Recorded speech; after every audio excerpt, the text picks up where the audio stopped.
Welcome, everyone, to this recording of the Wise Women Roundtable. Today, it's just Sara and I. For various reasons, we are missing Nalini and Elizabeth and are looking forward to when we can all connect again. But here we are recording this on the Magdalene Feast day, July 22nd. And there's a couple things that are fascinating astrologically about this day. It's usually the day that the sun enters Leo and is there for 30 days after, at this time. And if we think about Magdalene as, in a sense, being a queen in her own right, and somebody who was maligned by the Christian church, in many ways, called a whore.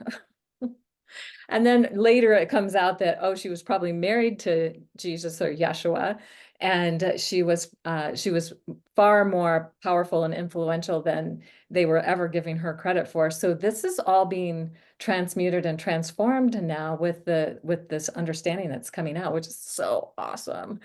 Also today, and it's probably the only time in 240 some years that the sun and Pluto are in opposition to each other on this day, on this magnet. So the sun's at 0 Leo and Pluto's at 0 Aquarius in this exact opposition. It's like, whoa. And Pluto being about shining a light on the shadow, the sun also being the light. So we could just imagine that this is such a powerful opportunity to shift and oh my gosh, things that are happening on the world stage where the feminine is coming more into visibility and presence and in her fierce commitment to shine the light of truth and of inspiration and of love. I think love is what really is going to change the whole world. So it feels like that's happening.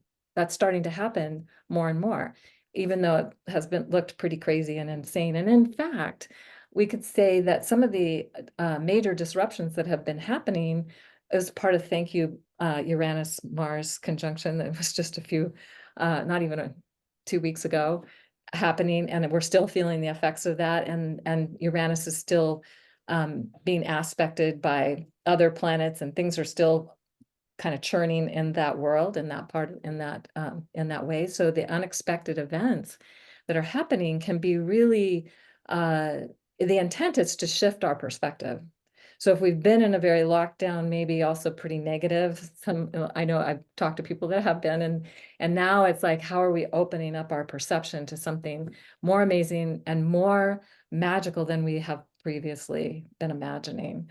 So that's really cool. And I just want to say, Sara and I both share in a priestess lineage. I was greatly fortunate to experience going through a priestess process in 1995 and a Magdalene process in 1996.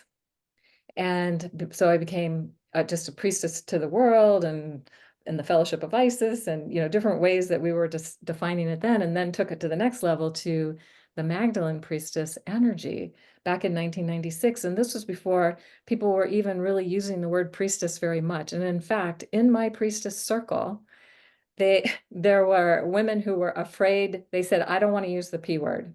They didn't want to say priestess because it was just too weird. So they'd say they were in a women's circle, but they wouldn't say it was a priestess circle. And wow, things have changed a lot since then. So it's pretty cool.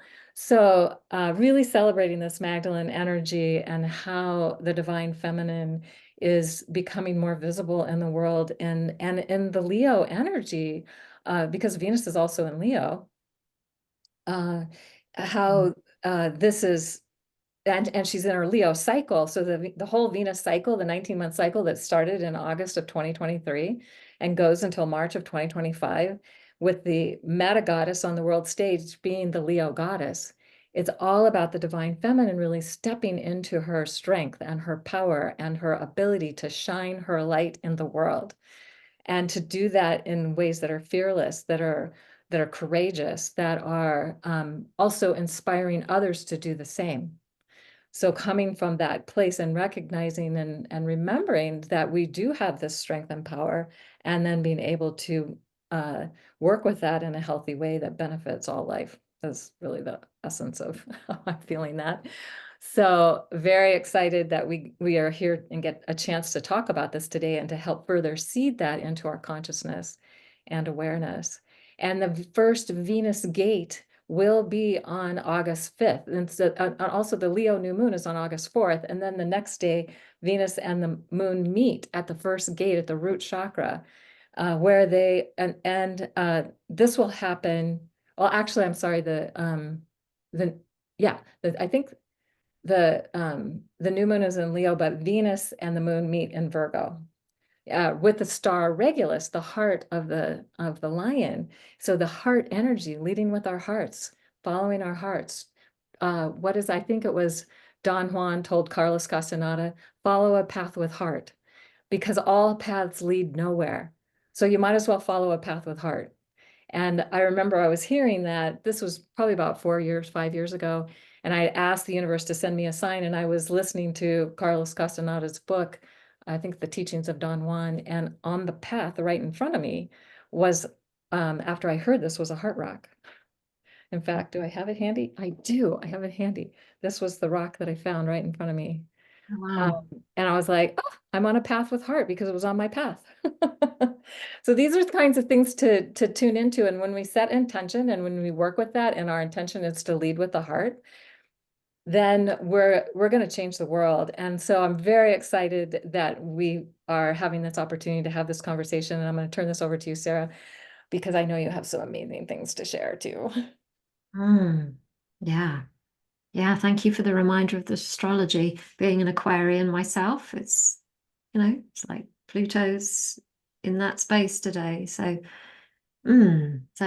good for me to remember that. I had remembered about the Leo aspect. So yeah, good to bring it all together and to make sense of it. So yeah, so I have a Crimson Rose true story to share with everybody. I'm going to introduce you to Crimson Rose in a second so that you get hopefully a transmission from her.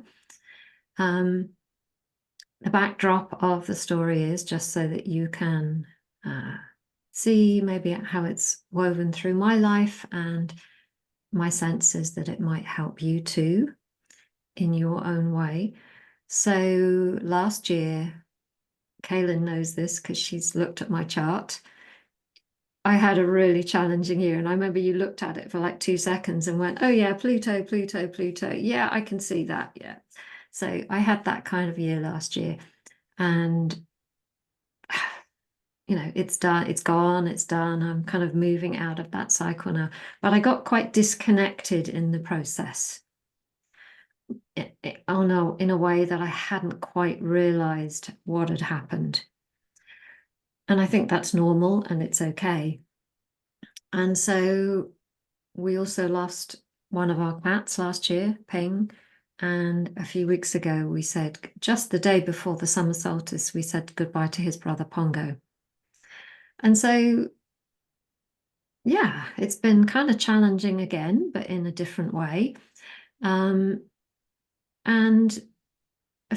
about a week before he died, before Pongo passed on, I was feeling sad and in a bit of a funk one day, kind of operating normally, but actually, if I stopped, I was like, you know what, I feel sad. So I was probably a bit, like my face was a bit like that.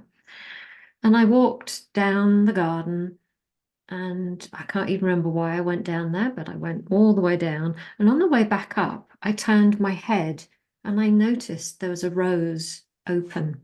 And so I went over there, and it was my favorite color is crimson and magenta. And there was this extraordinary, just opened, perfect bloom staring at me. And I just stood there and went, wow. And I stood there for maybe about a minute, and I suddenly realized that I felt different. Something had shifted in me. Really, there was no fireworks. There was no like, ooh, I was just like, my inner self had changed. Something had happened. I still don't know what it was, but something had changed. And I walked back up the garden thinking, wow, I feel different. And then over the next few days, I realized that I don't know how, I don't really have words, but that the priestess inside me had come back online. that she'd sort of dropped off. So here is the rose. This is hopefully something that will, let me just put it here. So transmit to you. This was the actual rose I looked at. I don't know, the colors sometimes don't happen properly, in photographs. But yeah, so I have been using her as an essence. I made an essence actually back in 2020 with her, so I already had one. So straight away I was just like, I need to take some. So I've been taking this essence ever since. And yeah, there's just something in me that's come back online. Um, I feel kind of strange things to say, but not strange at all. If my confidence is coming back online, my trust in myself is coming back online. And what I'm sensing, Kaylin, this is all connected to what you've said. This is not just about the crimson rose, it's about the feminine coming back into her power. And, I'm looking less on the outside. I'm trusting my own senses more. And it feels good. That's so beautiful. I love that you're sharing that because I think that it's very hopefully inspiring people that maybe are still not quite back online yet. That can happen for them. And perhaps that's an essence that would support people in coming back online. Yeah, well, we will see as time goes, but I do think that it's interesting that Mary Magdalene is often seen with that color. It's the crimson color, isn't it? And she's often connected as well with roses. So there's something about that crimson ray that holds. I was thinking about it today because as a color, it's very connected to life. It's the color almost of blood. It's the color of invigoration and stimulation, but in a very feminine way, not as in like, oh, here we go with a cup of coffee kind of stimulation. It's more a real raising of energies and life force. So interesting that she chose, we believe anyway, to be depicted in those rays. I don't know if you know anything about the Crimson and Mary Magdalene, Kaylin. It's just I just know that that red became the color associated with the whore because that was the color associated with Mary Magdalene, and cardinals wear red.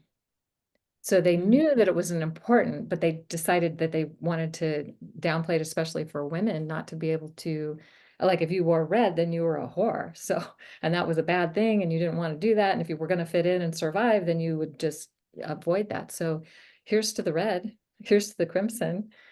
Yeah. And I remember Nicole Christine, the amazing being that initiated the priestess process that you and I have both been through. She had the most gorgeous crimson gown, didn't she? Yeah, I have it. I have it. It's a Magdalene robe that, yes, I have Yes. it.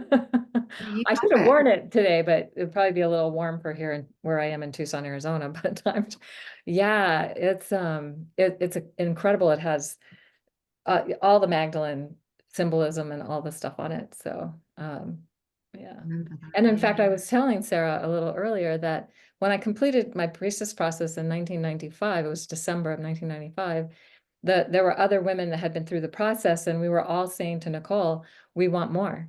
And she said, oh, well, maybe you can mentor the new priestesses coming in and help them through the process. And we're like, no, we want more.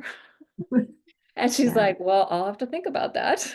She wasn't prepared for that. And one of the women said, well, you're calling us the Magdalene Sisterhood, so why don't we work with the Magdalene energy? And she's like, oh, that's a great idea.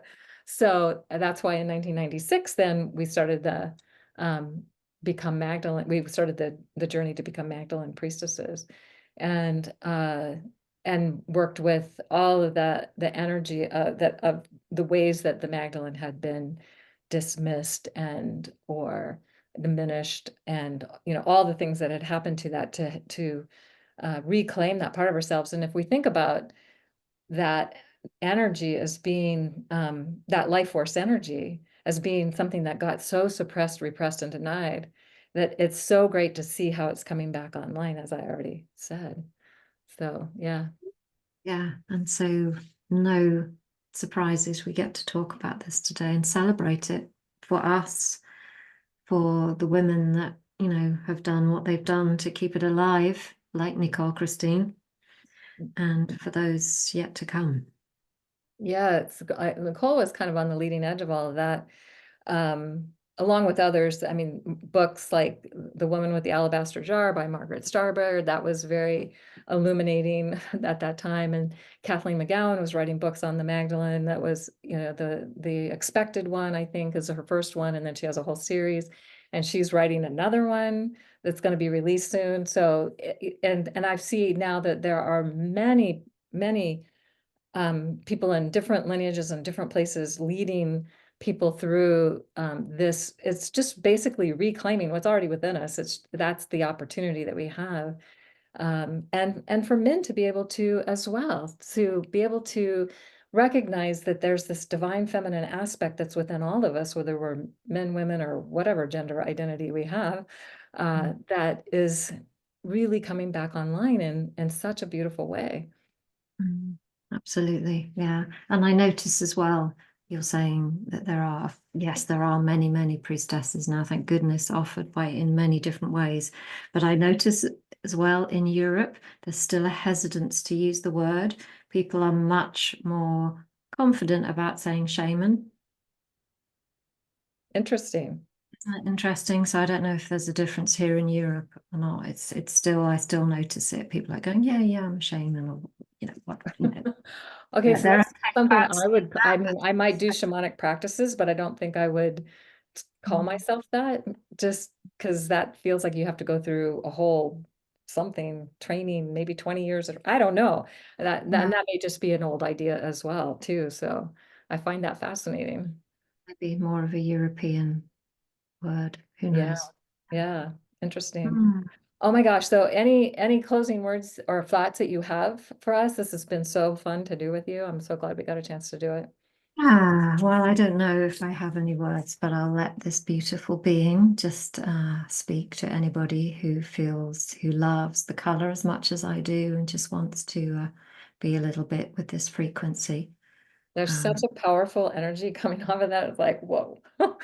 So I'm so glad that you're sharing that with us. And I hope everyone has an amazing journey through the Leo month. And hopefully we'll all be back together with you within a month or so. Who knows how long it's going to take us to figure that out, but hopefully yeah, soon. So yeah, bright blessings of love and joy to everybody. thank you.